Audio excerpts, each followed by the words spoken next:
warahmatullahi wabarakatuh.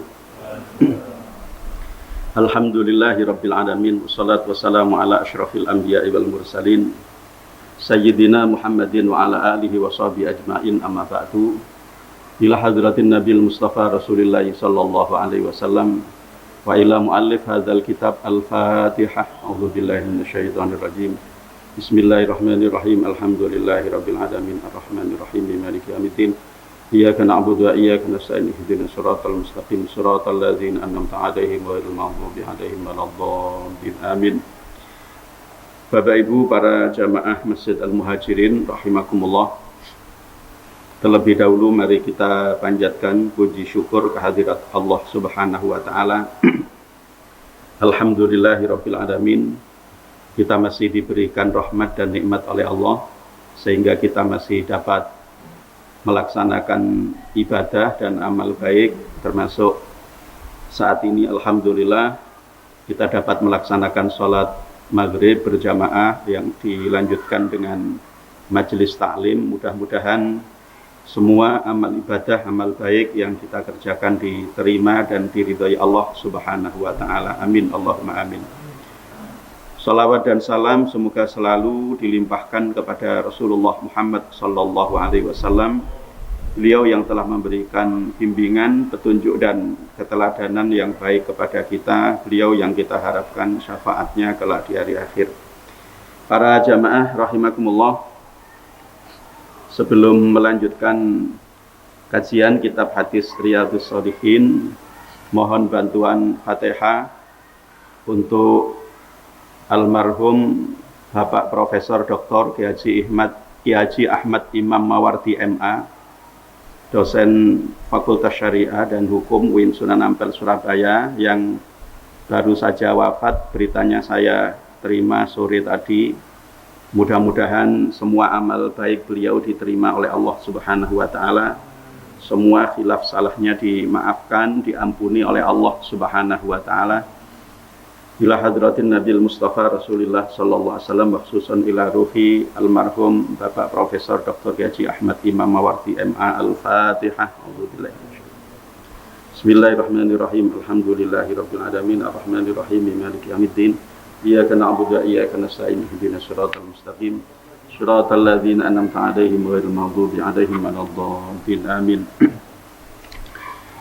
Para jamaah rahimakumullah, melanjutkan kembali kajian kitab hadis Riyadhus Shalihin, hadis nomor 17, masih di dalam bab tentang mujahadah atau hadis terakhir di dalam bab mujahadah. Hadisnya agak panjang, tapi ini hadis qudsi ya.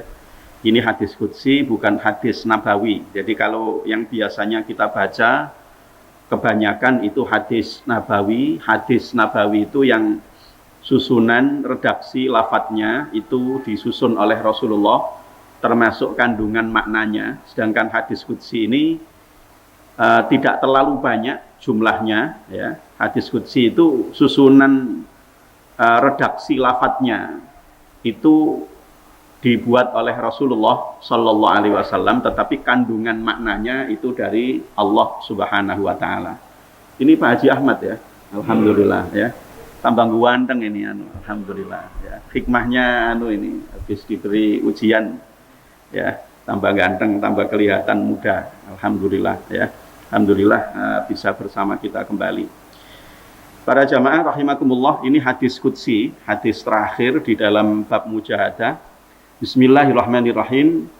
An Sa'id bin Abdul Aziz an Rabi'ah bin Yazid an Abi Idris Al-Khawlani an Abi Dzarrin Jundub bin Junadah radhiyallahu anhu, dari Sa'id bin Abdul Aziz, dari Rabi'ah bin Yazid, dari Abi Idris Al-Khawlani, dari Abi Dzar, sahabat Abi Dzar Jundub Junadah ya, Abu Dzar Al-Ghifari, sahabat Nabi yang dikenal juga sebagai salah seorang sahabat yang zuhud. Dari sahabat Abu Dzar Jundub ibni Junadah radhiyallahu an, dari Nabi sallallahu alaihi wasallam, fima yarwihi anillahi tabaraka wa ta'ala, yang diriwayatkan dari Allah Subhanahu wa ta'ala. Allah tabaraka wa ta'ala. Jadi ini cirinya hadis qudsi. Kalau hadis qudsi itu Rasulullah sebagai perawi, bukan sebagai narasumber. Tapi kalau hadis nabawi itu Rasulullah sebagai narasumber. Ya. Tapi kalau hadis qudsi ini Rasulullah sebagai perawi, narasumbernya Allah Subhanahu wa ta'ala. Ya. Tapi ini bukan Al-Quran, sehingga kita membacanya itu tidak mendapatkan keutamaan per huruf itu 10 pahala. Beda dengan Al-Quran. Hadis qudsi ini dari Allah Subhanahu wa ta'ala, diriwayatkan Rasulullah dari Allah tabaraka wa ta'ala, annahu qala ya ibadi, bahwa sesungguhnya Allah berfirman, ya ibadi inni haramtud dulma ala nafsi wa ja'altuhu bainakum muharrama. Bahwa sesungguhnya Allah berfirman, wahai hamba-hambaku, sesungguhnya aku mengharamkan kedoliman atas diriku, dan aku menjadikan kedoliman itu diharamkan atas kalian. Ya, jadi ini yang pertama. Ini sejalan linier dengan firman Allah di dalam Al-Quran. Banyak sekali kita temukan ayat yang memberikan petunjuk bahwa Allah itu tidak pernah sedikit pun berbuat zalim kepada hambanya. Wa ma rabbuka yudhallamil lil abid. Dan tidaklah Tuhanmu itu banyak menganiaya kepada hamba-hambanya. Jadi Allah tidak pernah berbuat zalim, berbuat yang tidak adil kepada hamba-hambanya. Yang berbuat zalim, yang berbuat tidak adil itu adalah manusianya sendiri, hamba-hamba itu sendiri. Ya, makanya doa terbaik yang merupakan bentuk i'tiraf atau pengakuan bahwa kita manusia hamba Allah ini banyak melakukan kedzaliman, ya seperti doa yang dibaca oleh Nabi Adam alaihissalam itu, Rabbana dzalamna anfusana. Itu doa pengakuan bahwa diri kita ini banyak zalim kepada diri kita sendiri sebenarnya. Jadi bukan Allah yang mendolimi kita. Nabi Yunus itu doanya juga seperti Nabi Adam, cuman redaksi lafadznya aja yang berbeda. Ya. Kalau Nabi Yunus doanya la ilaha illa anta subhanaka inni kuntu minadh dhalimin. Tapi ada pengakuan di situ, inni kuntu minadh dhalimin. Ya. Nabi Adam disebutkan di kalimat Rabbana dzalamna anfusana itu. Ya. Jadi Allah tidak pernah berbuat zalim kepada hambanya. Jadi keliru kalau ada orang mengatakan Tuhan tidak adil kepada saya. Itu jelas sangat-sangat keliru, dan itu jelas sangat menyakiti Allah Subhanahu wa ta'ala. Ya. Allah tidak adil kepada saya sudah kerja keras kok saya tidak dicukupi rizkinya. Nah, lalu menyalahkan Allah. Itu tidak boleh itu menyakiti Allah, ya. Jadi Allah tidak adil.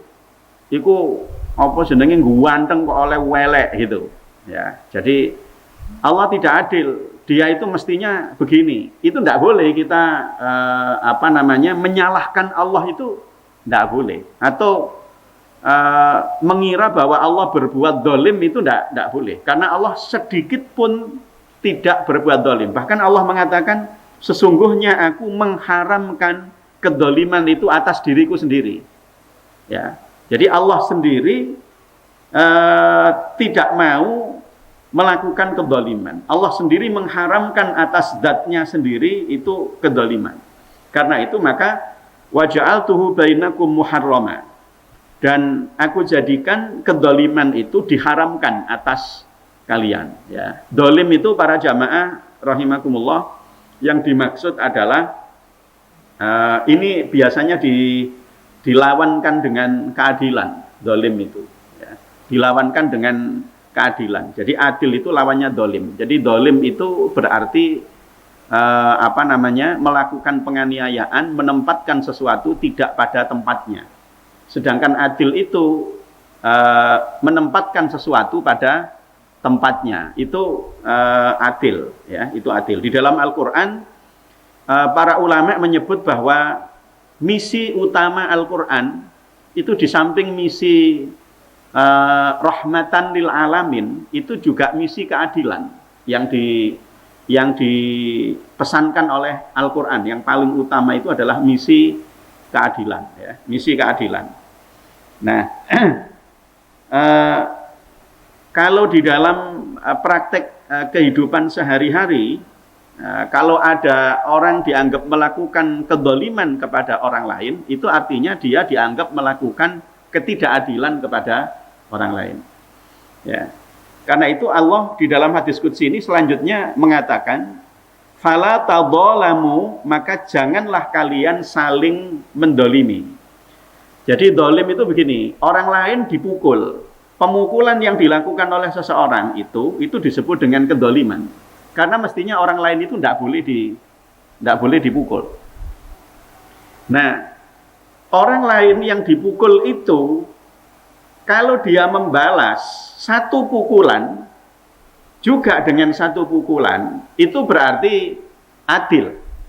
Itu berarti adil. Jadi kalau ada orang dipukul, lalu dia balas memukul, dipukul satu kali, mukulnya balas satu kali, itu namanya adil.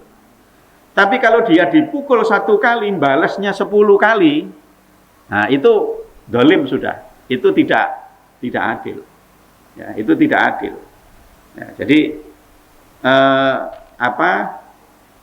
adil itu lawan dari kedoliman, atau kedoliman itu lawan dari keadilan itu. Ya. Maka kita dilarang untuk saling mendolimi. Ya. Meskipun begini para jamaah, contoh yang saya sebutkan tadi itu tidak mutlak seperti itu. Ya. Jadi kalau misalnya ada orang kok sampai memukul, itu pasti ada sebabnya. Jarang orang melakukan satu perbuatan tanpa motif, itu jarang.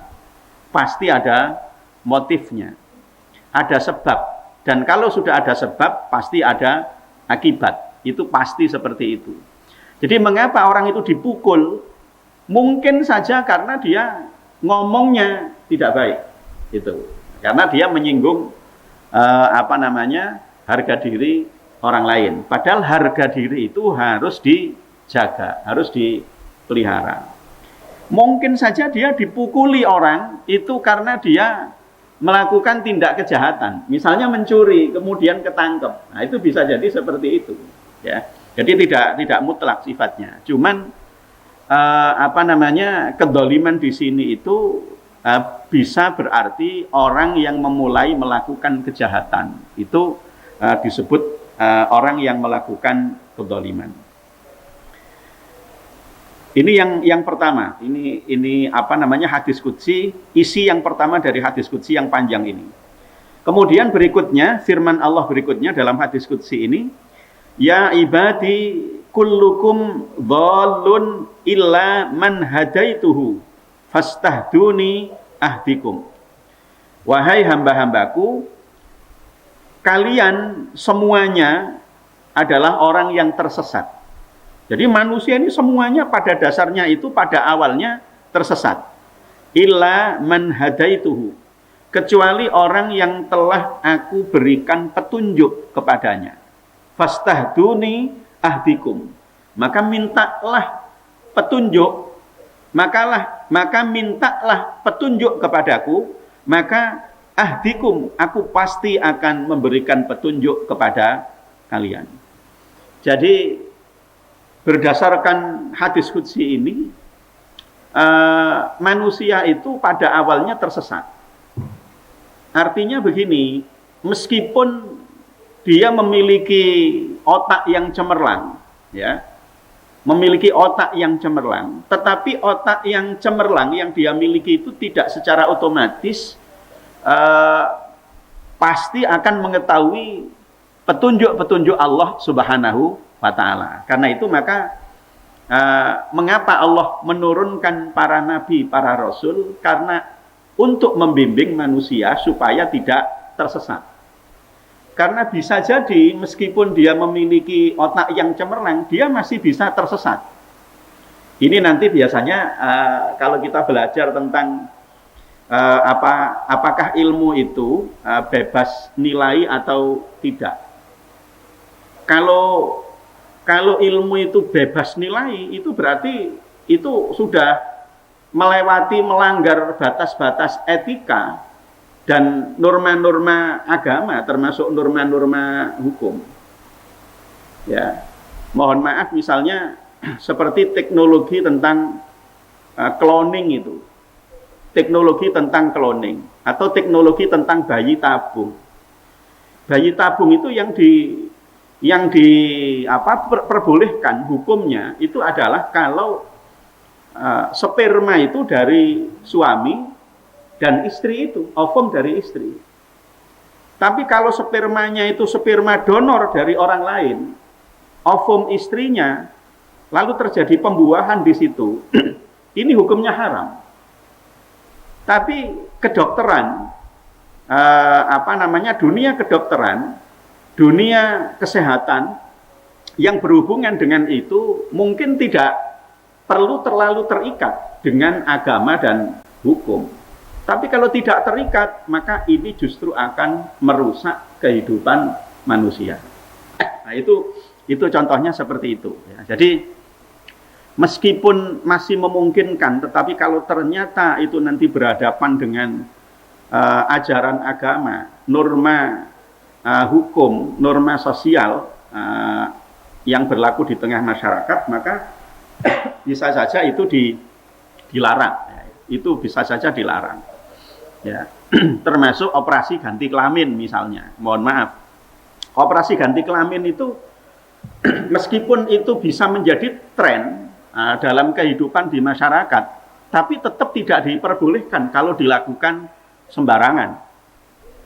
Tapi kalau itu dilakukan sebagai upaya untuk memastikan jenis kelamin, karena kelaminnya itu, alat kelaminnya dianggap problematik, padahal status laki dan perempuan itu sangat penting, termasuk kaitannya dengan pelaksanaan ajaran agama, kaitannya dengan hukum, maka boleh melakukan operasi ganti kelamin itu. Tapi kalau melakukan operasi ganti kelamin karena selera itu gimana?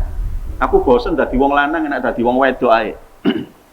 Atau yang perempuan bosen pengen jadi laki-laki. Itu yang haram dilakukan. Itu yang haram dilakukan. Termasuk operasi-operasi plastik itu yang banyak dilakukan itu, kalau itu sampai menimbulkan maldorot, bahaya, ya, yang mengancam keselamatan jiwanya, hukumnya bisa menjadi haram. Hukumnya bisa menjadi haram. Jadi para jamaah rahimakumullah, kecemerlangan otak seseorang itu tidak secara otomatis lalu ia pasti mendapatkan hidayah dari Allah Subhanahu wa Ta'ala. Karena itu Allah memerintahkan kepada kita untuk selalu meminta petunjuk kepadanya, kepada Allah. Dan petunjuk itu selalu kita minta di dalam sholat yang kita lakukan. Sehari semalam kita ini paling tidak itu minta petunjuk kepada Allah itu 17 kali. Sesuai dengan jumlah rakaat di dalam sholat. Karena setiap rakaat itu harus membaca Fatihah. Dan di dalam bacaan Fatihah itu ada ayat ihdinas siratal mustaqim. Tunjukkanlah kami kepada jalan yang lurus. Artinya kita minta kepada Allah jalan yang lurus itu 17 kali.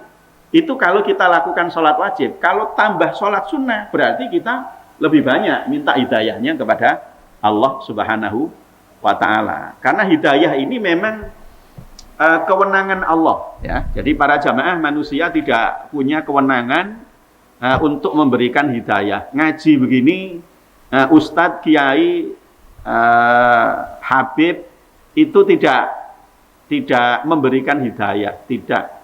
Tetapi hanya memberikan sebab diberikannya hidayah Allah kepada seseorang. Ya, jadi hanya salah satu jalan saja begini ini ngaji ini untuk mendapatkan hidayah dari Allah Subhanahu wa Ta'ala. Dan hidayah dari Allah itu caranya, jalannya bisa bermacam-macam. Mohon maaf, ada orang nggak pernah sholat sama sekali. Tapi begitu dikasih oleh Allah sakit, jeret, lalu dia baru ingat betapa sholat ini kewajiban dan betapa hidup ini sementara, betapa manusia itu tidak berdaya kalau sudah sakit seperti itu. Lalu dia akhirnya mau mengerjakan sholat. Artinya dia mendapatkan hidayah dari Allah dari melalui sebab penyakit yang diberikan oleh Allah kepada dirinya. Makanya para jamaah rahimakumullah, apa saja yang menimpa pada seorang mukmin itu mesti baik, kata Rasulullah. Rasulullah sendiri juga heran. Ajaban li amril mukmin. Jadi Rasulullah itu heran kepada apapun yang menimpa pada seorang mukmin, karena semuanya yang menimpa pada seorang mukmin, orang yang beriman kepada Allah, itu pasti baik. Kalau dia dapat nikmat, dia bersyukur, dan itu baik. Kalau dia dapat musibah, dia sabar, dan itu juga baik. Jadi artinya apa? Kehidupan kita ini sebenarnya selalu berada dalam kebaikan. Kalau kita senantiasa husnudzon kepada Allah Subhanahu wa Ta'ala.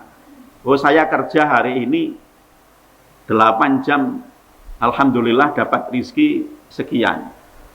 Tapi kemarin kerja 2 jam, alhamdulillah dapatnya lebih banyak daripada hari ini. Loh, berarti kan ukuran waktu seseorang dalam bekerja itu kan tidak sama dengan takaran rezeki itu.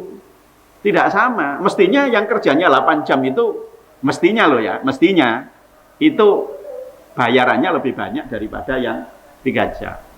Tapi rizki itu tidak mengenal matematika. Meskipun rizki itu mungkin bisa dikalkulasi dengan matematika. Tetapi tidak mesti seperti itu. Karena itu para jamaah kita selalu minta kepada Allah di dalam sholat, ihdinas siratal mustaqim. Ya Allah, tunjukkanlah kami kepada jalan yang lurus. Dan betapa tidak enaknya menjadi orang yang tersesat itu. Oh, jangankan tersesat dalam kehidupan begini. Kita tersesat di jalan aja rasanya juga tidak enak kok. Nek numpak sepeda motor kesasar gitu, ya gampang, putar balik ngelanggar titik gak apa-apa.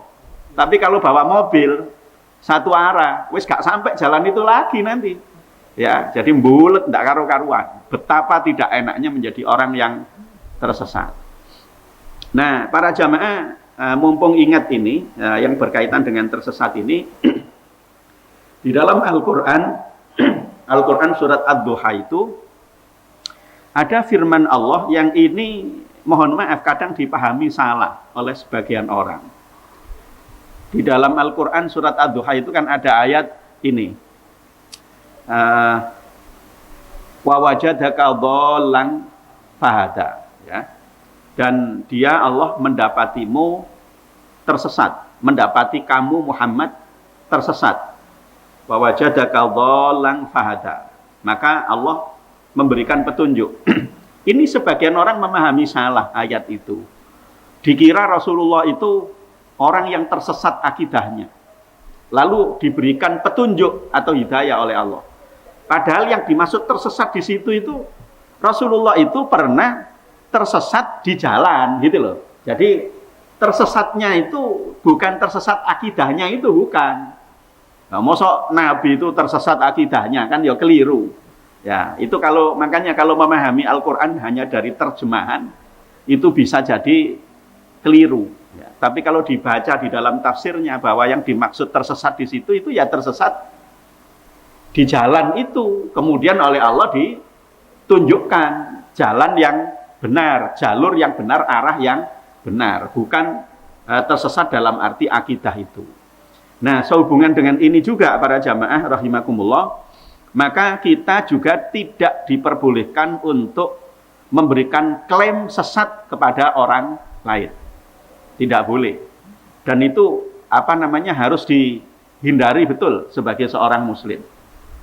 Itu kamu itu tersesat, kamu itu. Padahal yang diomongi tersesat itu dia seorang mukmin, dia seorang muslim, dia orang yang rajin sholat, dia orang yang rajin baca Al-Quran, baca hadis, termasuk baca sejarah-sejarah para ulama misalnya, ya, tetapi kok dia masih disesat-sesatkan. Ini yang tidak boleh. Jadi ini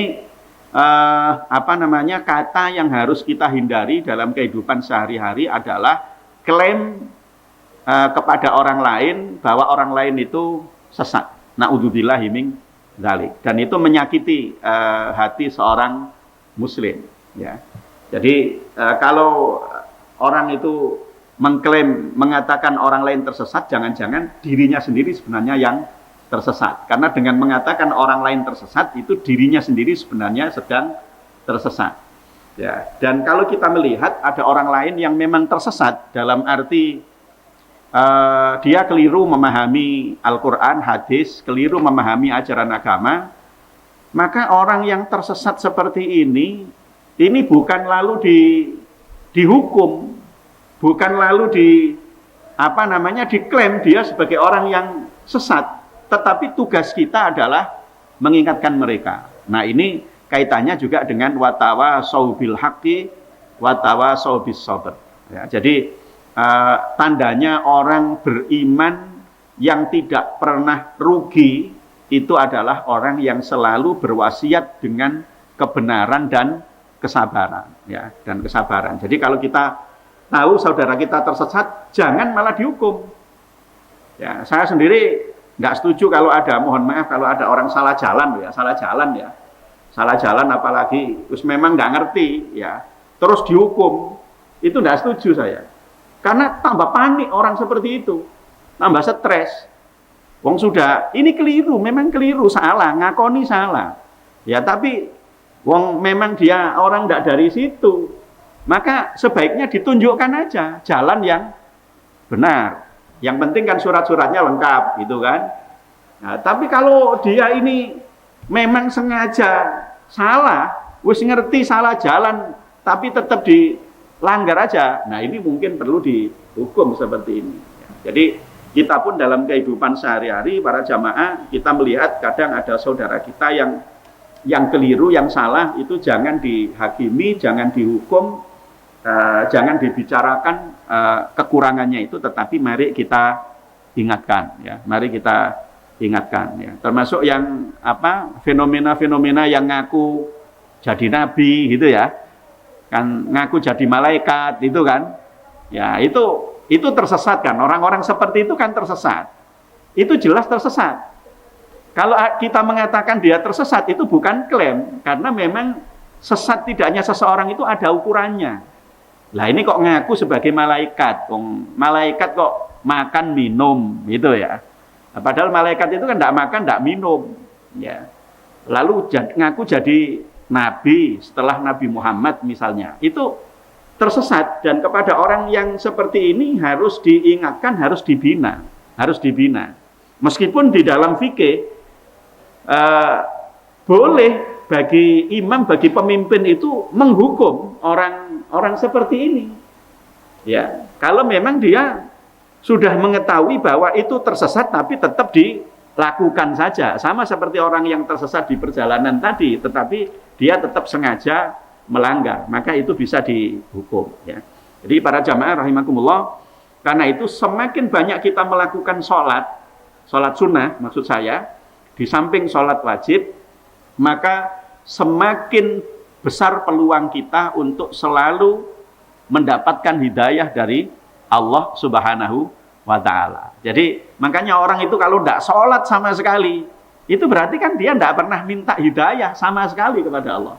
Dia tidak pernah minta petunjuk, dia merasa dirinya koyok-koyok sudah benar, meskipun Allah tidak ngasih petunjuk, dia bisa jalan sendiri, itu padahal tidak seperti itu, ya. Jadi karena itu semakin banyak kita melakukan sholat sunnah, maka berarti semakin banyak Fatihah yang kita baca, semakin banyak doa kita kepada Allah untuk diberikan petunjuk, itu juga semakin banyak, ya.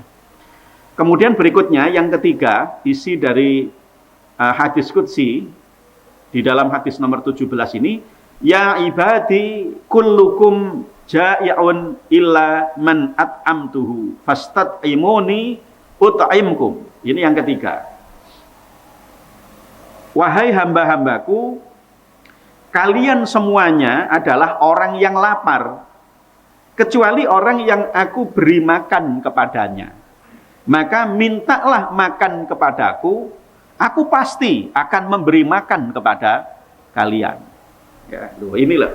Jadi Allah mengatakan semua manusia itu lapar, tidak bisa makan sendiri, kecuali kalau diberi makan oleh Allah Subhanahu wa Ta'ala. Maka berdasarkan hadis ini kan kalau begitu minta kenyang itu tidak apa-apa kepada Allah. Minta beras itu juga tidak apa-apa. Ya, cuman masuk Gusti Allah dijalui beras itu kan terlalu kecil ya. Tapi ada orang yang berdoa seperti itu ada. Ya.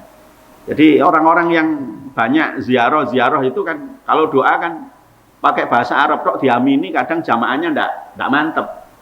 Kadang pakai coro Jawa, nah baru kemudian mantap sekali. Ini makamnya Mbah Sunan Ampel itu sekarang kalau jenengan ziarah ke sana agak manggelingi. Batu nisannya itu sekarang tinggi sekali. Jadi tidak seperti dulu. Jadi mungkin jenengan lama tidak ke Ngampel. Ya, saya kemarin ke sana, ya Allah pangling itu batu nisannya tinggi sekali sekarang. Tapi di atasnya tetap tidak ada tutup, tetap terbuka begini. Tapi yang lain tetap tertutup. Yang untuk kita ngaji biasanya itu tertutup. Nah, di tempat-tempat ziarah itu banyak para pembimbing, para ustadz yang ketika berdoa itu nggak pakai coro Arab dan diminta jamaahnya nirukan bahkan. Ya, saya pernah dengar itu waktu itu di mana, di makamnya Sunan Kalijogo ya. Jadi diajari sama pembimbingnya itu terang-terangan. Ya Allah, kula nyuwun, datang panjenengan. Nah, mintanya kan tetap kepada Allah, tidak kepada yang mati, tidak kepada Sunan Kalijogo, tidak kepada orang yang di kuburan itu. Kula nyuwun, datang panjenengan. Seger waras. Oh, seger waras itu begitu. Karena kalau pakai coro Arab tok gak mantep gitu. Kalau seger waras. Beras akeh. Nah, itu bunyi begitu tuh, beras akeh. Batin saya kok njaluk beras ya. Oh iya memang wong Jawa. Ini kalau ndak njaluk beras itu wong Jawa ki nek durung mangan sego jarene durung mangan. Masih makan bakso entek 3 mangkok. Ya, kalau belum nasi itu belum makan. Ya. Beras akeh. Nah, setelah itu ini duwe akeh. Nah, itu begitu. Njaluk duwe sing akeh. Ya, kalau kemudian oleh Allah dikasih sedikit, ya ndak apa-apa. Wong jenenge wong njaluk kok. Wong njaluk dikei pira iku kudu neriman kan gitu. Sama orang ngemis itu dikasih banyak ya alhamdulillah, wong njaluk gitu gak nyambut gawe ya. Yang gregetne itu kan dikei 1000 tapi kome 1000. Nah, itu sing gregetne itu kan begitu itu. Ya, jadi itu minta kepada Allah. Kalau minta kepada Allah kan tidak ada resiko. Ya cuman kedengaran orang lain itu tidak enak gitu aja. Njaluk duwe akeh gitu ya. Nah, kemudian yang lain suruh neruskan sendiri. Ayo sing kepingin njaluk apa maneh teruskan sendiri. Wah, ini. Boleh njaluk bojo akeh. Wah kan gak enak. Ya, tersinggung itu istri-istrinya itu nanti. Makanya wis dibiarkan aja, terusno dhewe gitu ya. Terusno dhewe. Jadi para jamaah, semua orang itu artinya ndak pernah punya apa-apa ya, makanya jangan merasa kalau kita punya apa-apa itu lalu itu semata-mata hasil kerja keras kita. Kalau bukan karena Allah maka kita tidak pernah bisa apa-apa itu ya, tapi karena Allah maka kita bisa punya dalam tanda petik ya, punya apa-apa yang sebenarnya kepunyaan itu bukan kepunyaan kita tapi kepunyaan Allah Subhanahu wa Ta'ala. Nah, doa seperti ini para jamaah, ini juga oleh Nabi Isa alaihissalam itu dibaca. Jadi minta makan ini. Yang di dalam Al-Quran surat Al-Ma'idah, ayat yang menjelang ayat-ayat terakhir itu kan Rabbana anzil alaina ma'idatam minas sama. Ya, jadi Nabi Isa itu berdoa minta kepada Allah supaya diturunkan ma'idah. Ma'idah itu hidangan. Minas sama, langsung dari langit. Jadi tidak pakai masak, tidak pakai olah-olah, tidak pakai ribet. Tahu-tahu turun makanan dari langit. Ya, ada susu, ada daging, ya. Tinggal makan aja. Tinggal makan aja. Dan itu oleh Allah dikabulkan. Itu oleh Allah dikabulkan.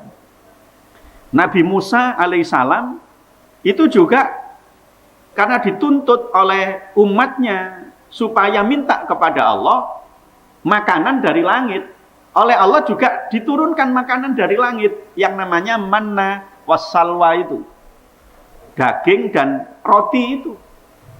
Manisan-manisan, roti yang manis-manis itu. Jadi mereka ini akhirnya tidak pakai masak, tinggal makan aja. Tapi dasar orang Bani Israel nggak pernah puas, selalu merasa kurang. Akhirnya nyuruh Nabi Musa, mbok ya jenengan itu minta kepada Allah jangan makanan matengan tok, sak mentane pisan gitu. Sak mentane pisan itu brambange, bawange. Jaluk dijaluk kabeh ya. Padahal mestinya itu kan bukan diminta itu, mestinya kan diusahakan. Diusahakan bagaimana caranya? Berkebun, bertani, mestinya kan begitu. Lalu dari usaha itu karena Allah yang memberikan rezeki, memberikan makan, maka Allah yang menumbuhkan berambangnya, bawangnya dan seterusnya itu. Jadi ya boleh minta langsung makanan kepada Allah itu boleh. Dan apalagi di tempat-tempat mustajabah para jamaah seperti di Mekah Madinah itu ya. Di Mekah Madinah di tanah suci itu dua kota suci, dua tanah suci itu saya meyakini di sana itu kalau orang ngomong baik ya jadi doa baik, kalau orang ngomong jelek ya jadi doa jelek.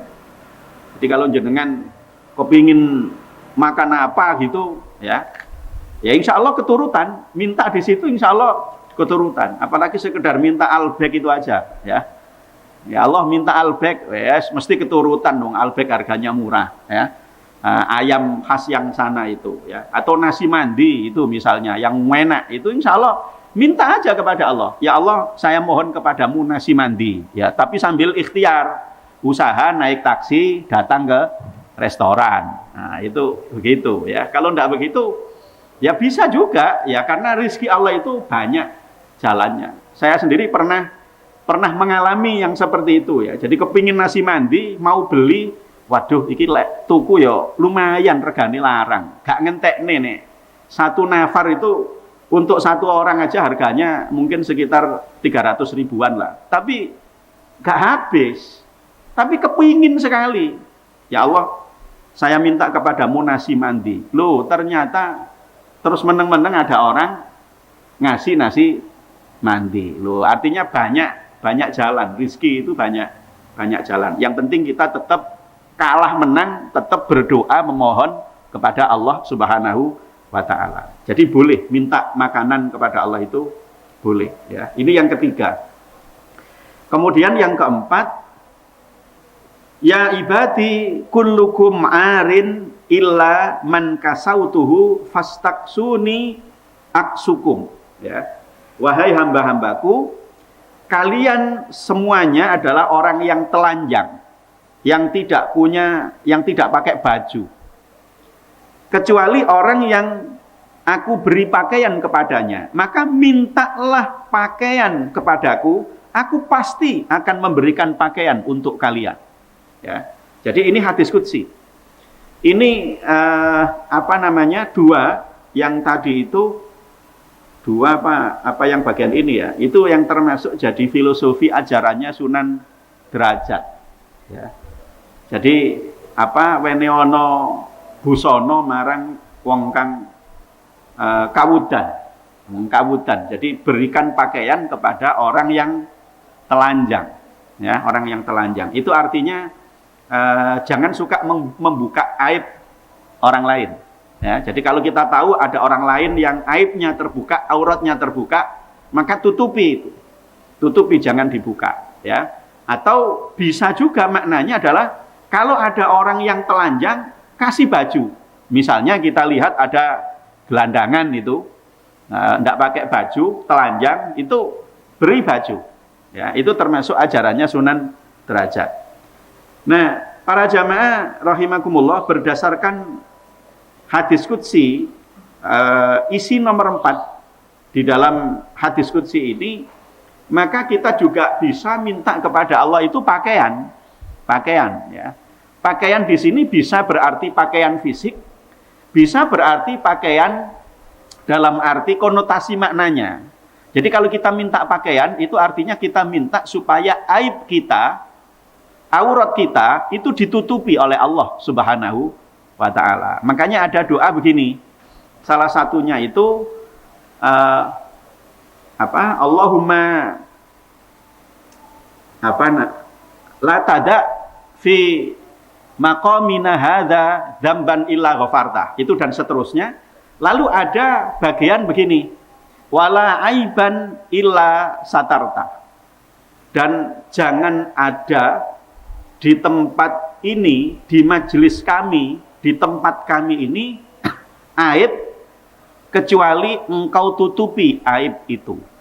Ya, jadi artinya kita minta kepada Allah supaya aib kita itu selalu ditutupi oleh Allah Subhanahu wa ta'ala. Dan di dalam sholat, para jamaah rahimakumullah, kita juga sebenarnya selalu minta agar aib kita itu ditutup oleh Allah, yaitu pada bacaan saat doa duduk di antara dua sujud. Rabbil firli warhamni wajburni. Wajburni itu artinya kan, ya Allah, tambahlah, tutuplah kekurangan-kekuranganku, termasuk tutuplah aib-aibku, aurat-auratku. Ya, cuman manusia itu aneh. Dia minta kepada Allah supaya aibnya ditutupi, auratnya ditutupi, tapi dia sendiri suka membuka aurat. Ya, kan aneh itu. Aneh. Jadi dia minta kepada Allah supaya aibnya ditutup, auratnya ditutup, tapi dia sendiri membuka auratnya. Sehingga sebenarnya orang yang membuka auratnya, membuka pakaiannya sampai kelihatan auratnya oleh orang lain, itu sebenarnya kan orang itu menunjukkan aibnya sendiri kepada orang lain, ya. Jadi kalau orang lain melihat itu aurat, itu cacat, makanya tidak boleh dilihat. Tetapi anehnya bagi orang lain yang melihat orang lain yang auratnya terbuka itu kadang ya tambah senang, ya, tambah senang, ya. Jadi maka naudzubillahi min dzalik, ada ustadz yang sampai tidak mau bawa HP itu karena kalau buka internet itu mesti muncul gambar-gambar yang kita sebenarnya tidak mau lihat, tapi mesti kelihatan di situ. Saya heran, yo gambarnya, ya tulisannya, termasuk artis-artis sendiri itu yang dibanggakan itu juga seksualitasnya, itu bukan karya seninya. Itu yang kadang saya heran juga, kenapa yang seperti ini kok ditonjolkan. Dan itu kritik-kritik itu banyak, tapi karena pemilik itu bukan pengelola, itu bukan orang Islam sepertinya, memang ingin merusak, maka yang kasihan itu ya anak-anak kita terutama. Apalagi sekarang dengan belajar online begini, tidak bisa, anak-anak tidak tahu gambar-gambar begitu, itu tidak bisa. Dulu zaman saya jenengan masih kecil itu, jangankan lihat aurat, lihat orang pacaran itu aja malu, izin gitu. Wah, sekarang orang pacaran didelok itu tambah seneng itu. Ya, gak wedi belas. Makanya dulu namanya bukan pacaran, sirsiran gitu. Ya, sirsiran. Nah, sembunyi-sembunyi. Kalau yang gendaan itu agak kasar gitu. Oke. Kalau yang sirsiran itu sembunyi-sembunyi. Itu meskipun pacar, tapi kalau di kampung jalan tidak jejer. Awakmu melaku dhisik, tidak rewong. Masih ada rasa malunya, itu masih ada. Paling ya hanya surat-suratan. Itu pun tidak pernah ketemu. Tidak langsung, kilo suratku wocon. Enggak, mesti nyuruh orang gitu. Kalau tidak nyuruh orang, zaman dulu masih gedek itu, saya ingat itu rumah-rumah gedek itu didelet di gedek rumahnya itu. Diselempitno. Wong jenenge wis padha senenge, padha ngertine. Bahasa-bahasa sandi itu ya tinggal ngambil aja itu. Tapi orang sekarang kan vulgar sekali. Dan naudzubillahi min dzalik, mata kita itu betul-betul akhirnya tidak bisa bersih betul karena mesti kita ngelihat atau kelihatan gambar-gambar yang seperti itu ya. Naudzubillahi min dzalik ya. Mudah-mudahan kita bisa melewati gambar-gambar itu ya. Cuman kadang nek wis ketok terus gak didelok pisan itu bikin penasaran ya, bikin penasaran. Para jamaah sudah isya ini nggih. Sudah isya nggih. Jadi ini masih panjang hadis qudsi ini, insyaallah kita lanjutkan minggu depan ya. Minggu depan mudah-mudahan selesai untuk bab mujahadah ini. Demikian para jamaah, mudah-mudahan yang kita kaji bermanfaat. Kurang lebihnya mohon maaf. Mari kita tutup dengan doa. A'udzubillahi minasyaitonirrajim. Bismillahirrahmanirrahim. Allahumma shalli wa sallim wa barik ala sayyidina Muhammad wa ala ali sayyidina Muhammad walhamdulillahirabbil alamin. Allahumma anfa'na bima 'allamtana wa 'allimna ma yanfa'una wa zidna ilman nafi'a. Rabbana atina fid dunya hasanah wa fil akhirati hasanah wa qina adzabannar. Walhamdulillahirabbil alamin. Wallahu a'lam bishawab. Assalamualaikum warahmatullahi wabarakatuh.